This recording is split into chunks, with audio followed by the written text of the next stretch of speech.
Halo kawan-kawan, berjumpa kembali dengan saya Minan LK Elektronik Kandangan. Di kesempatan kali ini kita akan membahas lagi sebuah informasi, yaitu mengenai kompresor ya, yang terdapat pada sistem kulkas. Namun sebelumnya teman-teman, semoga dalam keadaan sehat walafiat ya bersama keluarga, dan sukses terus dalam menjalankan aktivitas, dan semangat dalam hidup ya.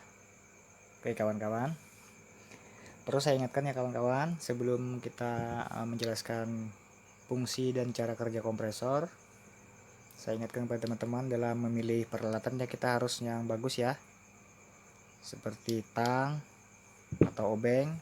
Jangan asal pilih juga ya. Seperti ini obengnya udah rusak ya, jadi memang harus alat-alat yang bagus juga untuk kita dalam hal bekerja. Termasuk juga kita menggunakan fasilitas alat ini ya, tang ampere.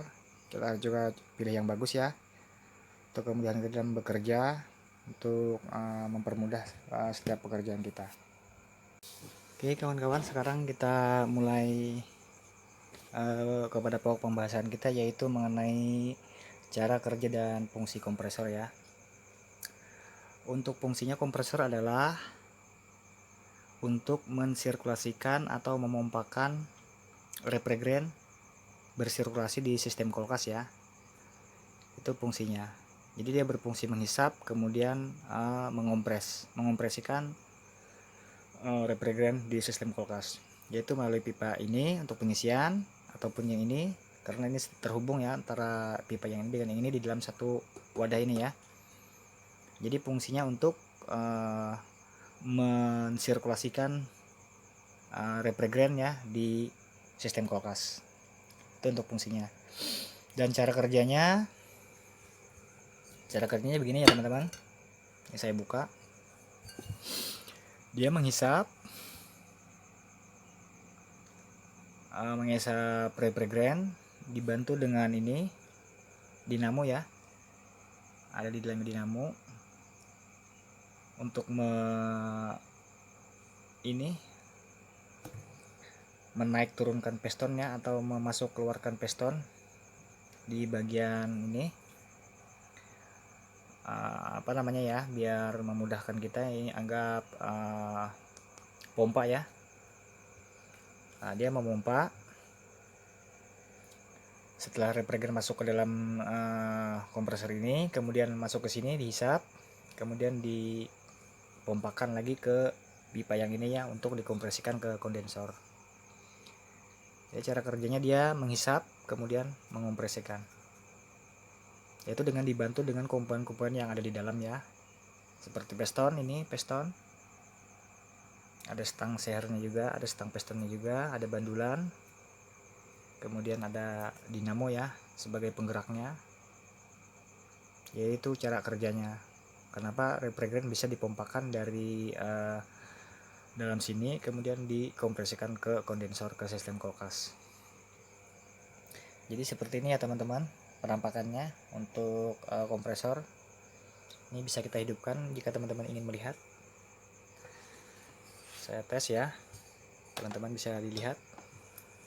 Saya coba dulu sebentar ya kawan-kawan, karena ini kompresornya udah short ya. Nanti akan saya coba bongkar, saya perbaiki. Saya lilit ulang ya untuk dinamonya. Nanti hasilnya akan saya perlihatkan di video ini juga. Maksudnya di video yang akan datang, di pembahasan masalah cara memperbaiki dinamo kompresor ya.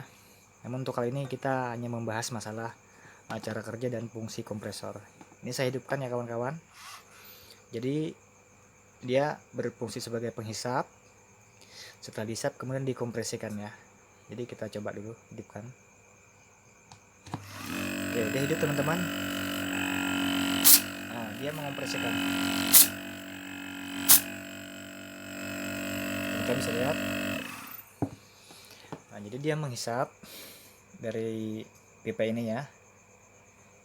Namun dia di dalam melewati ini, masuk ke sini, kemudian dikompresikan ke bagian ini. Ini ada pipanya, lalu ke kondensor. Jadi demikian cara kerja kompresor. Jadi teman-teman, di dalam kompresor ini banyak terdapat komponen-komponen ya. Nanti kalau udah kita bongkar, nanti bisa kita jelaskan satu-satu bagian-bagiannya dan fungsi-fungsinya. Namun sini akan saya jelaskan juga masalah oli ya. Mungkin teman-teman ada yang bertanya juga atau ada yang ingin tahu. Ikan oli ya, oli R134. Kenapa jadi harus yang dipakai oli R134, yaitu rekomendasi daripada ini kompresornya juga, karena di sini kan tertulis R134A ya.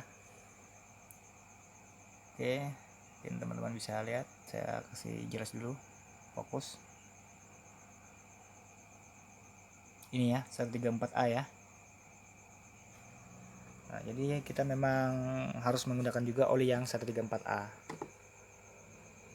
Karena apabila kita menggunakan oli motor misalnya ya, yang bukan untuk kulkas, nanti dia akan menyebabkan kerak-kerak ya di sini.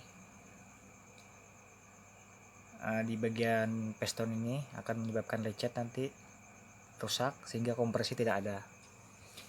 Lagi pula untuk fungsi oli di sini adalah untuk mendinginkan spool ya, mendinginkan dinamo, sekaligus melumasi stang piston, kemudian pistonnya ya. Setiap benda yang bergerak di sini, tujuannya itu untuk melumasi yang benda yang bergerak, termasuk has, piston maupun bushing yang ada di has ini, has rotor ya. Itu fungsi oli. Makanya oli kulkas itu kompresornya tidak boleh miring ya. Nanti dikhawatirkan oli masuk ke sini ya teman-teman, ke lubang hisap ini, karena posisinya seperti ini. Kalau dibaringkan begini, nanti dikhawatirkan oli itu tumpah masuk ke sini.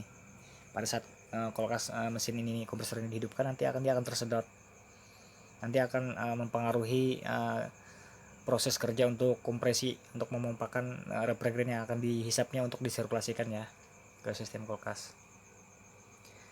Nah, jadi kenapa kulkas itu tidak boleh dimiringkan ya, itu alasannya. Dan banyak alasan lain ya, takut ini terlepas, karena ini cuma menggantung ya. Nanti kalau udah lepas dia nyangkut ke bagian dindingnya, miring, nanti proses kinerja ini rotor tidak stabil ya. Itu juga termasuk alasannya kenapa dia tidak bisa dimiringkan. Dan banyak alasan lain ya teman-teman, namun itu tidak perlu saya bahas di sini, karena hal itu juga jarang terjadi ya, karena sudah didesain, juga ada penguncinya di sini, menahan ini agar tidak lepas ya.